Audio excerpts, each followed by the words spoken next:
Bonjour à toutes et à tous. Aujourd'hui, nous allons travailler sur le second chapitre de géographie de l'année, les espaces productifs et leurs évolutions.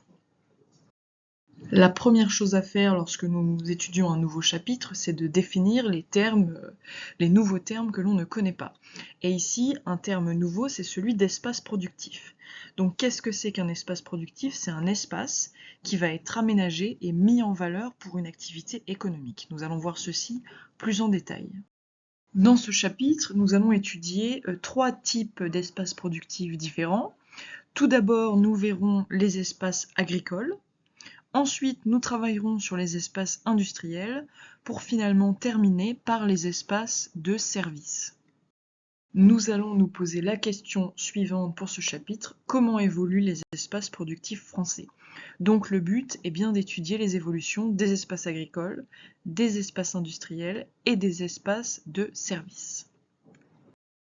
En premier lieu, nous allons étudier les espaces agricoles français.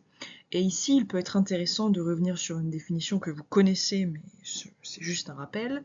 L'agriculture, c'est quand on exploite l'environnement, la nature, pour produire des végétaux et des animaux utiles à l'homme. En France, les espaces agricoles sont très variés. Dans une grande partie du territoire français, notamment celui que vous voyez à l'écran, donc c'est-à-dire autour du bassin parisien, la Beauce, etc., quelques territoires dans le sud de la France, on produit de grandes cultures intensives. Par exemple des cultures céréalières comme le blé, le maïs, ou également des cultures qui produisent beaucoup comme la betterave à sucre. À côté des grandes cultures intensives, qui sont majoritaires en France, on va également faire de l'élevage intensif, c'est-à-dire de l'élevage qui va produire beaucoup, notamment en Bretagne et en Normandie.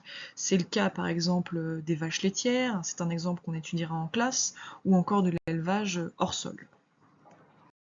Par ailleurs, des cultures différentes sont nées notamment dans les zones violettes que vous voyez à l'écran.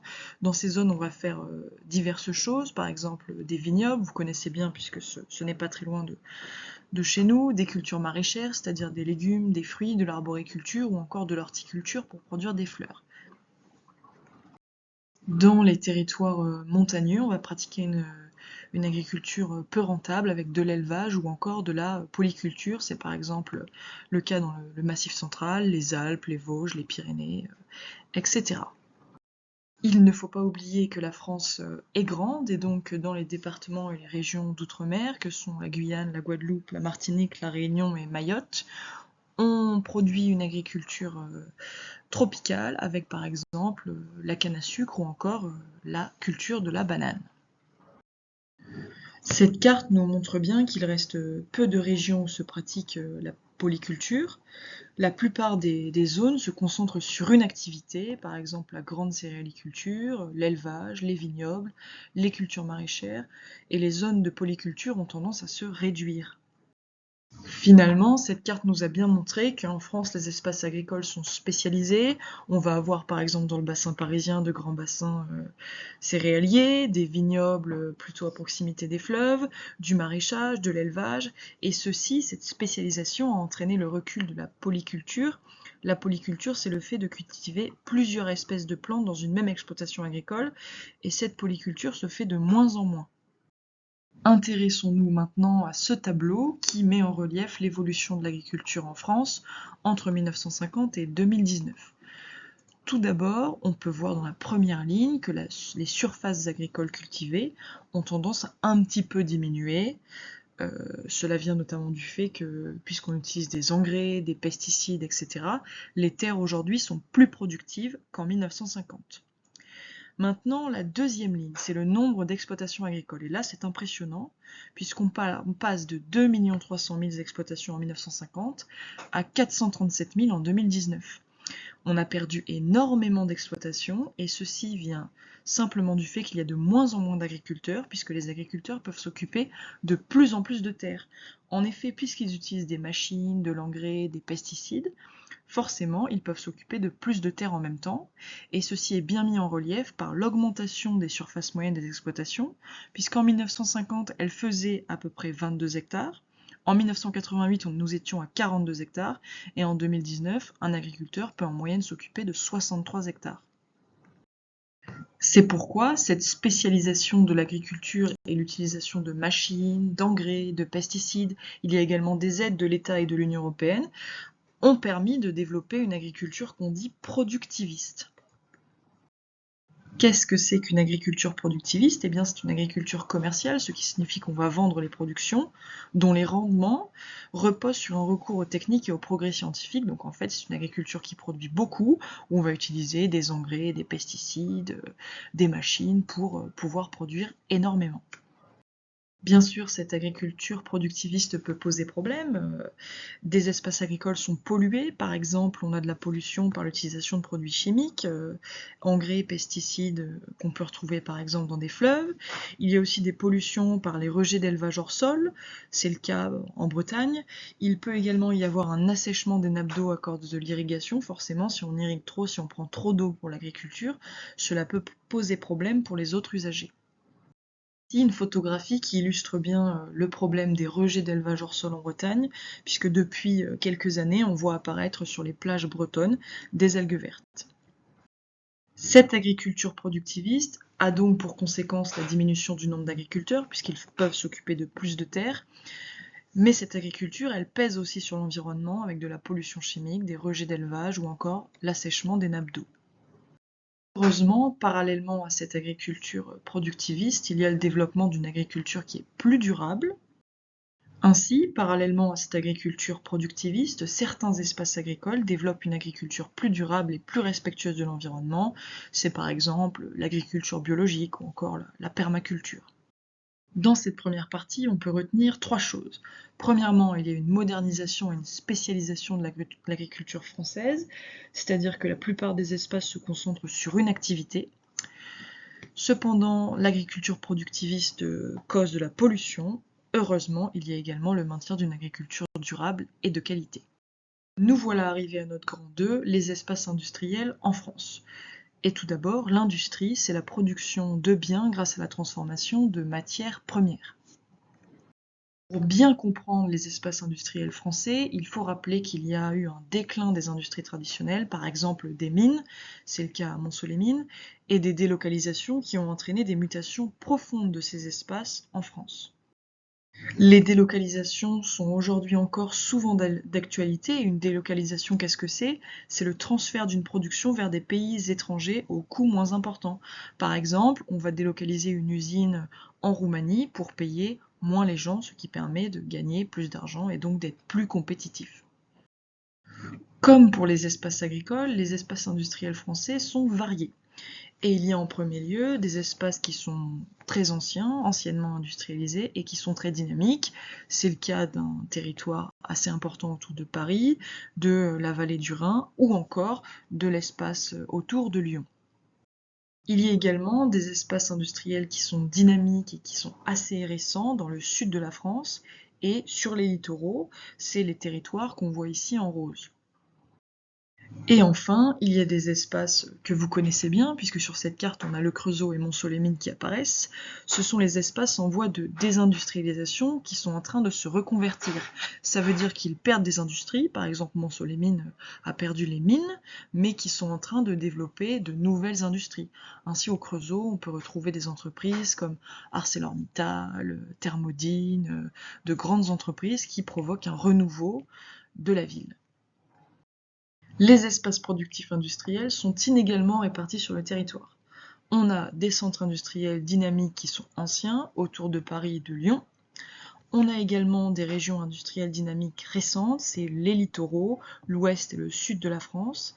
Et enfin, on a des régions industrielles anciennes, en crise et en reconversion, c'est le cas du nord de la France, ou encore des villes comme Le Creusot et Montceau-les-Mines. Pourquoi est-ce que les territoires sont inégalement industrialisés ? Ceci vient des facteurs de localisation. Les facteurs de localisation, c'est-à-dire les facteurs qui poussent les entreprises industrielles à s'installer sur un territoire. Avant, les facteurs de localisation, c'était la proximité des ressources naturelles et la main-d'œuvre abondante. Par exemple, les Schneider ont installé leurs usines au Creusot parce qu'ils savaient qu'à proximité, ils avaient des mines qui allaient leur permettre de faire fonctionner leurs machines. En même temps, il y avait une main-d'œuvre assez abondante, d'où l'installation au Creusot. Aujourd'hui, les facteurs d'installation des entreprises ont changé. on cherche d'abord une proximité des infrastructures de transport, donc être à proximité des littoraux pour avoir un port, d'un aéroport, de grandes routes, etc. On veut également une main-d'œuvre qualifiée, c'est-à-dire une main-d'œuvre qui a étudié dans les universités, des centres de recherche, et un cadre de vie attractif. Et forcément, comme ces facteurs d'installation des entreprises ont changé, le lieu d'installation des entreprises a changé. Sous l'effet de la mondialisation, la localisation des activités industrielles change, c'est ce qu'on vient de voir. Les industries cherchent aujourd'hui plusieurs choses, une main-d'œuvre qualifiée, et donc une proximité avec les universités, une proximité des infrastructures de transport, des grandes routes, des ports, des aéroports, etc. Et un cadre de vie agréable, puisque forcément, s'il faut attirer une main-d'œuvre, il faut avoir un cadre de vie agréable. Pour essayer d'encourager les entreprises industrielles à s'installer sur le territoire français, l'État a créé ce qu'on appelle des pôles de compétitivité. Les pôles de compétitivité, ils rassemblent sur un territoire et sur une thématique ciblée des entreprises, des laboratoires de recherche et des établissements de formation. C'est-à-dire que ces entreprises, ces laboratoires de recherche et ces établissements de formation, comme les universités, vont travailler main dans la main sur le même thème. Dans le Massif central, on va travailler sur les céréales avec le pôle de compétitivité qui s'appelle Céréales Vallée. Vers Orléans, on va développer un pôle de compétitivité basé sur les cosmétiques, c'est Cosmétique Vallée. Et en Saône-et-Loire, nous avons également un pôle de compétitivité, c'est Nucléaire Vallée, où on va s'intéresser à l'énergie nucléaire. Donc par ailleurs, la France soutient l'innovation en créant des pôles de compétitivité. Pour être sûr que vous avez bien compris ce qu'est un pôle de compétitivité, je vous ai remis la définition. C'est un regroupement d'entreprises, de centres de recherche et d'universités. C'est encouragé par l'État et ces entreprises, ces centres de recherche et ces universités travaillent ensemble sur un même thème qui est défini. Qu'est-ce qu'il faut retenir pour cette partie? Les espaces productifs industriels sont inégalement répartis sur le territoire. Mais l'État essaye de mieux répartir ces espaces en créant notamment des pôles de compétitivité qui vont encourager l'innovation et le développement de nouvelles technologies. Et enfin, nous voici arrivés à notre dernière partie, les espaces de services. Bien sûr, il faut définir ce que sont les services. Ce sont des activités qui ne produisent pas de biens matériels. On parle parfois également de secteur tertiaire. Les services, c'est par exemple le commerce, le transport, les finances, l'enseignement, etc. Tout ce qui ne produit pas de biens. Et aujourd'hui, en France, la majeure partie de la population travaille dans ces services, puisqu'en 2018, 77% des Français travaillaient dans le secteur des services. Vous voyez, alors que 20% de la population travaillait dans l'industrie et seulement 3% dans l'agriculture. Le vieillissement de la population, la diminution du temps de travail, de nouvelles habitudes de consommation ont entraîné l'essor des entreprises qui fournissent des services à la population, dans la santé, les loisirs, la culture et le tourisme. Il y en aurait d'autres, mais on ne peut pas tous les dire. Ainsi, 77% de la population active, donc les gens qui travaillent dans ces services qu'on appelle aussi le secteur tertiaire. Les services, on les trouve partout. Mais on trouve énormément d'entreprises de services dans les quartiers d'affaires, comme ici par exemple à La Part-Dieu à Lyon. Les services sont présents là où la demande est forte. Ainsi, les métropoles comme Lyon, dont j'ai parlé juste avant, et les littoraux concentrent une offre importante de services. Ils peuvent marquer les paysages des villes en produisant des espaces spécifiques, par exemple les quartiers d'affaires, où il n'y a pas d'industrie ou pas d'agriculture, uniquement des entreprises tertiaires. On ne peut pas parler des services sans parler du tourisme, puisque la France est la première destination mondiale avec plus de 80 millions de touristes chaque année. On a bien sûr les grandes villes qui sont énormément visitées, Paris, les grandes métropoles, etc. On a aussi beaucoup de personnes qui viennent visiter les littoraux ou encore les espaces naturels comme les Alpes, les Pyrénées. Et tout ceci est notamment permis par des aéroports et également des axes de communication qui sont très développés avec les autoroutes ou encore le réseau des TGV, trains à grande vitesse. La France est donc la première destination touristique de la planète. Certains espaces ont une activité touristique importante, notamment les littoraux, les montagnes et les grandes métropoles comme Paris.